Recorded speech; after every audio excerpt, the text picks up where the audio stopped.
Hello everyone, this is Isaac White from the Crockett Tavern Museum here in Morristown, Tennessee. And we want to welcome you all to yet another Fun Fact Friday. Now, unfortunately, we're a little bit late in the upload due to some technical issues, but we still are going to get the episode for the weekend. And in today's episode, we are going to be focusing on a particular story that took place on the early American frontier and showcases to us just how fickle and sometimes precarious the relation between European settlers and Native Americans could truly be. Now, the main character of this story is Mitchell Clay, who was born in Mercer County, Virginia in 1736. Unfortunately, not much is known about Mitchell Clay's early life. In fact, it's not really until he married his wife Phoebe in 1760 in Frederick County, Virginia, that we begin to see his name pop up in recordings listed in the family Bible, on land grants, and other such legal documentation. In fact, Mitchell Clay would not really come into prominence save for one event that took place between him and his family in the year of either 1781 or 1783. But I'm getting ahead of myself. We do need to talk a little bit about how Mitchell Clay would wind up taking part in certain actions that would lead him to his ultimate, well, if you will, destiny. Now, in the year of 1768, the British went ahead and signed the Treaty of Hard Labor with the Cherokee and the Treaty of Fort Stanwix with the Iroquois. Both treaties ceded lands in present-day West Virginia as well as Kentucky to the British. And these treaties were a last-ditch effort in order to try and attempt a cessation of hostilities on the frontier between the settlers and the natives. Unfortunately, like many treaties made between the Americans or the early colonists, as well as the natives, they didn't last very long. And in fact, it only took a handful of years before hostilities commenced yet again.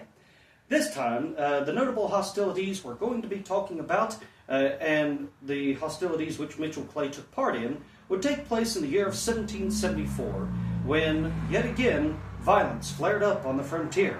And in response to this, Lord Dunmore, the royal governor of Virginia, put out a call that the militia must be raised, the Fincastle County militia to be exact. Now, we know that Mitchell Clay and his father William both signed on and served under the command of Captain Andrew Lewis. But interestingly enough, at least food for thought as it were, there is a possibility that the Clay boys, or men, might have actually rubbed shoulders with a man who would later go on to be one of the most famous frontiersmen in American history, Daniel Boone. This simply being owed to the fact of the matter that Daniel Boone had been appointed a captain in the Fincastle County militia. But regardless of whether or not the Clays rubbed shoulders with Mr. Boone, is neither here nor there. What does matter is that we know that on October 10th, 1774, the Battle of Point Pleasant took place.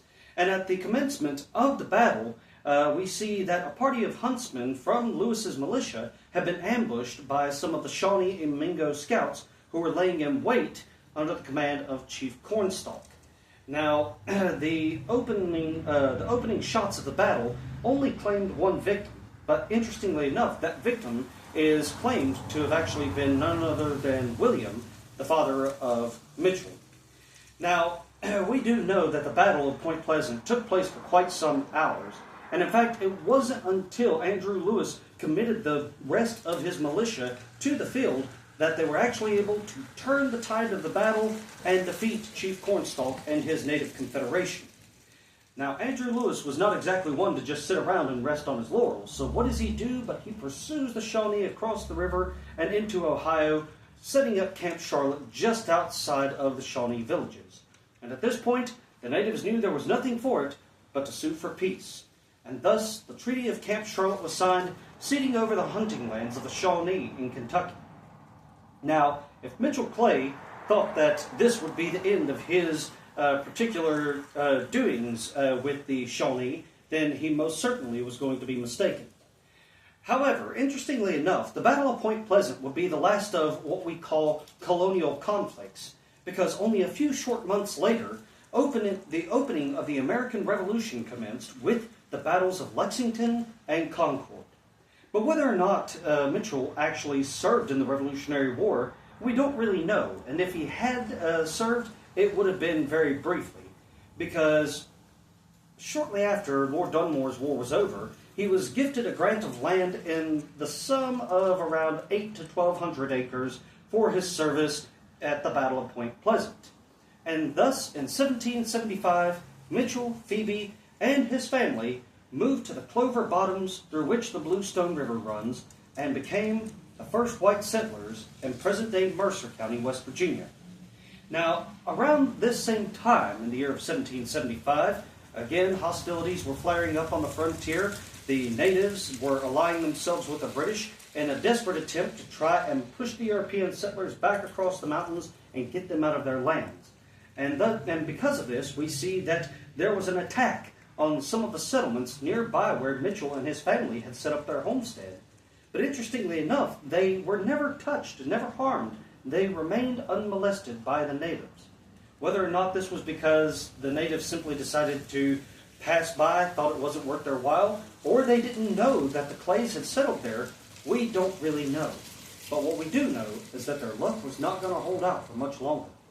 Now, this next particular event, the one that put the Clay family on the map, as I previously stated, is debated, at least in regards to the year in which this took place, with some historians and even locals getting in on the debate. Some saying it took place in 1781, and some say it took place in 1783. Regardless of the year it happened, what we do know is around the approximate time it would have taken place, which was just after the last harvest had been taken in, and right before preparations for the fall hunt and the butchering of the hogs and the occasional steer could be made. So in between the latter end of August and mid-September. And it was around this time that Mitchell Clay and a neighbor of his, James Moore from Abbs Valley, actually left the homestead to go and buy salt in preparation for the fall hunt. But before they left the homestead, Mitchell gave very clear instructions to his sons in order to go ahead and fence up the wheat stacks before turning the livestock out to pasture. Now, the eldest of the Clay sons, David, was not at home, which left Charles and Mitchell Jr. in charge. But they themselves looked around and thought to themselves, well, let's just leave this chore up to the younger boys, and we ourselves can go off deer hunting, which is exactly what they did. They took up their rifles and went off into the mountains in pursuit of game. And because of this, Phoebe, Mitchell's wife, assumed that all was quiet on the western front, as it were. In fact, for the past few weeks and even months, they had not seen any signs of hostiles or any traces of possible activity in the area, which would have given them misgivings about turning out so brazenly to take care of household chores. Yet this is exactly what happened. Because Phoebe sent Tabitha and some of the younger children down to the banks of the Bluestone River to wash clothes as well as dishes, and her other daughters helped her out with chores just outside the cabin or inside the cabin itself. While this was taking place, unbeknownst to them, there was a Shawnee scout sitting up on the ridge just north of the Clay homestead, and he had been watching them for about several days. The fact that he had been watching them for so long and they still turned out to take care of their regular household chores so nonchalantly let him know that they had no idea of the presence of him or his companions who were camped down in the valley just below where he watched. And so he went back to his encampment and told his companions what the situation was. And they talked amongst themselves and prepared to set a plan into motion. But unbeknownst to the Shawnee, on the other hand, Bartley and Ezekiel, who had already went ahead and fenced the wheat stacks, had decided to take a break down by the Bluestone River. And in doing so, the Shawnee, as they made their way up the riverbank, saw the two boys. But they did not see Tabitha, and Tabitha didn't see the Shawnee. And it wasn't until she heard the first crack of gunfire from the bushes that she knew something was wrong. She urged her younger siblings to run up the riverbank and run towards the safety of the cabin, and she followed quickly behind them. Unfortunately, as she was running up the riverbank and towards the cabin, she passed by the body of her brother Bartley, who had been shot through with a rifle ball. Now, at this time, a neighbor of theirs, Mr. Ligon Blankenship, had stopped by in order to relate some of the latest news from the New River settlement. But unfortunately, their conversation was interrupted when they heard the screams and saw what was going on, and saw that Tabitha was standing there, standing her ground, trying to protect her younger siblings as they made a mad dash for safety against the Shawnees. But unfortunately, this was not going to avail them any.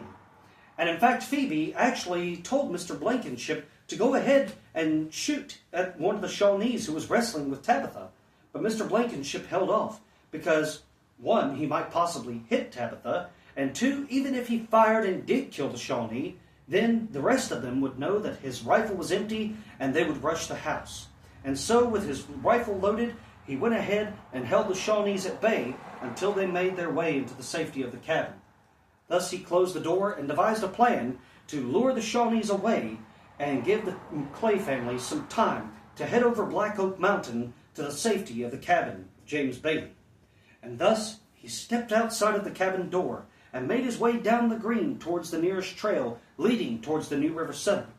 As he did so, he walked past the bodies of Bartley and Tabitha laying there in the yard. And the Shawnee thought that he was coming down there to actually retrieve the bodies, and so they moved along the riverbank to try and intercept him.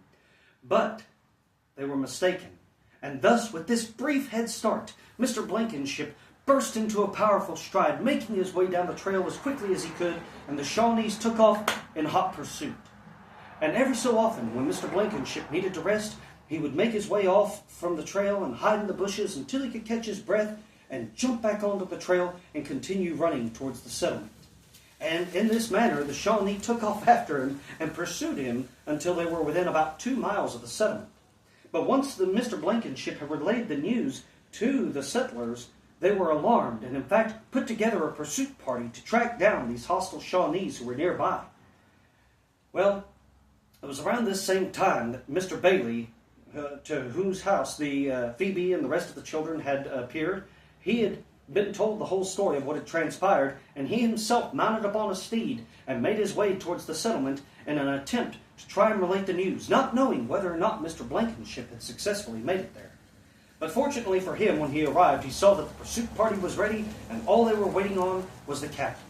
Thus, after a short rest and a bit of a meal, he joined up with the pursuit party, and they took off after the Shawnees. Around this same time, later that evening, James Moore, Mitchell Clay, and his 2 sons returned to the homestead from whence they had departed earlier that day. But they knew something was wrong because they could barely smell a wisp of smoke in the air from the chimney. And in fact, their fears were confirmed when they got closer and saw the bodies of Bartley and Tabitha laying upon the green. Thus Mitchell, with a heavy heart, took a spade and dug a shallow grave and buried his 2 children. And afterwards they mounted upon whatever steeds they could muster and rode off towards the settlement to try and seek aid. Well, they didn't have to go terribly far, because about half the distance from their homestead to the New River settlement, they encountered the raiding party, and so they turned around and followed after them and took off, trying to catch up with the Shawnee party. And it was finally around the time that they reached the territory near the Guyandotte River that they caught up with one of the Shawnee parties who had been riding on horseback.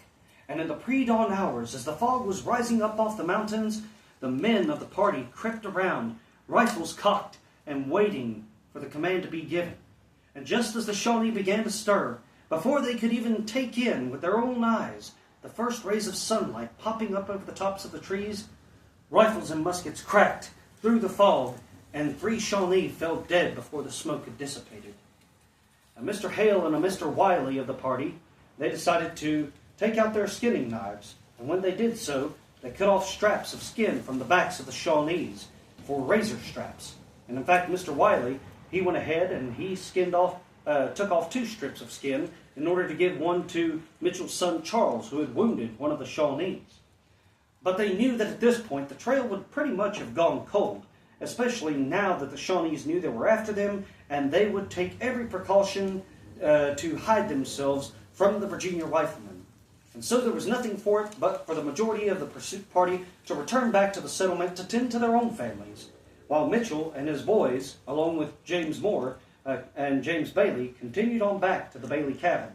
And when they arrived, they were treated with a short but welcome reception with Phoebe and the children. And it was at that point that Mitchell heard that Ezekiel had been taken captive. He was still alive, and probably being taken to the Shawnee villages. And so he determined to try and pursue the Shawnee to the villages in order to ransom him back. But Phoebe said that she would not allow his sons to go with him. She had lost too many children already. And so Mitchell, James Bailey, and James Moore, as well as one of Phoebe's nephews, followed Mitchell all the way to the Shawnee villages. And just outside the village, Mitchell dismounted from his horse and made his way into the village. But as he passed the center, his heart began to sink as he saw the smoldering ruins of a fire around a stake in the center of the square of the village square. And when he talked to the chieftain, his fears were confirmed. The charred corpse that he had passed by on the way in was none other than the body of Ezekiel. Mitchell was too late. But fortunately for Mitchell, the Shawnee chieftain's heart was not made of adamant, and so he granted Mitchell a steed upon which to lay the body, what remained of it, of Ezekiel, and he made his way back home. And it was about 300 yards up the hill from the cabin that he buried Ezekiel, and then unearthed Tabitha and Bartley, and buried them and laid them to rest alongside Ezekiel. Now, after this whole affair was over, Phoebe refused to return to the homestead. In fact, shortly after this affair, they ended up heading back to the New River settlement, and then they made their final move. A final move of which took them to Pearisburg in what is now Giles County, Virginia, whereupon they spent the rest of their days, with Phoebe passing away in 1809 and Mitchell departing from this world in 1811. Now, although the Clays have been long deceased, their history and legacy has been relatively kept alive and well by the good citizens of Mercer County, West Virginia. In fact, we see that on part of the property that once belonged to Mitchell, that there is a headstone wherein he buried his 3 children, as well as a highway marker to commemorate this event. In other news, the people of Mercer County have kept up with preserving the history in their own little manner at the Lake Shawnee Amusement Park. Now, at the Lake Shawnee Amusement Park, if you were to get a tour there, you would be able to learn not just about the Clay family and the incidents and events which befell them, but you would also be able to learn more about the Shawnees who had come before them and the village and burial sites which they had long before Mitchell was known as the first white settler in Mercer County. But interestingly enough, we see that you'll also learn about how the widow, Conley T. Snido, bought the property in 1926 for 26 cents an acre and turned it into what is now known today as the Lake Shawnee Amusement Park, a place that became a local resort and vacationing hotspot for coal miners from miles around. But despite it being a hotspot for vacationers and those who were seeking to escape the summer heat, unfortunate accidents, drownings, and so on and so forth eventually forced the park to close its gates after 40 years of existence. Another slightly less macabre way that the people of Mercer County have kept the history of the Clay family alive and well was in the year of 1977 when a statue was commissioned to depict Mitchell and Phoebe together in a tormented state mourning the loss of their children. And this statue was unveiled in front of the Princeton Courthouse in 1978. Now, an interesting side note, and I do have to represent this because I am originally a West Virginia boy, as is my father before me. But in 1978, the Spanish-Burg High School band was actually asked to play for the unveiling ceremony. And it just so happened that at that time, my father, Travis White, as well as my 2 uncles, or 2 out of 3 uncles on my dad's side, Conley and Monty White, they were in the band as well and played for this unveiling ceremony. Now, unfortunately, despite this little tidbit that I'm very, very proud of, the statue of Mitchell and Phoebe has since been removed from the front of the Princeton Courthouse in August of 2019 due to a ramp installment into the courthouse to allow easier access for paraplegics. With that being said, the statue has now been relocated to part of the property in Kegley, West Virginia, which overlooks what was once the property of Mitchell and Phoebe Clay. And you can easily find it today at the Clay Memorial Park, located just at the intersection of junctions 10 or routes 10 and 19. Now, this statue stands to this day as a silent testament overlooking the property of a man who at one point had it all. It is a silent, solemn reminder of just how precarious life could be on the early 18th century frontier of America. It is a silent testimony to fortunes won and families lost, forever immortalized as agony and stone. Well, folks, with that being said, this concludes today's episode. It's a little bit of a lengthy one, I know, but this is a topic that I am very proud to present. I've been studying this topic almost as much as I have the life of David Crockett, which is saying quite a bit. It's a topic that I've held near and dear to my heart because I've literally been on the property and passed by God knows how many times, and it's my home state. I've been wanting to tell this story for many, many years and shed light on the actual history of the site as opposed to the paranormal activity that most people associate with the Lake Shawnee site today. But with that being said, I thoroughly hope you've enjoyed this episode. We want to thank you so much for following along, and please stay tuned for next week because we're going to talk about another episode of life on the American frontier between European settlers and natives, but in this case, it might not exactly go the way you would think considering today's episode. But folks, I've went ahead and took up enough time out of your day, so I'm going to go ahead and shut my mouth. But before I do, I'll tell you what I tell you every week. And that is, this is Isaac White from the Crockett Tavern Museum, signing off for now, saying goodbye and God bless.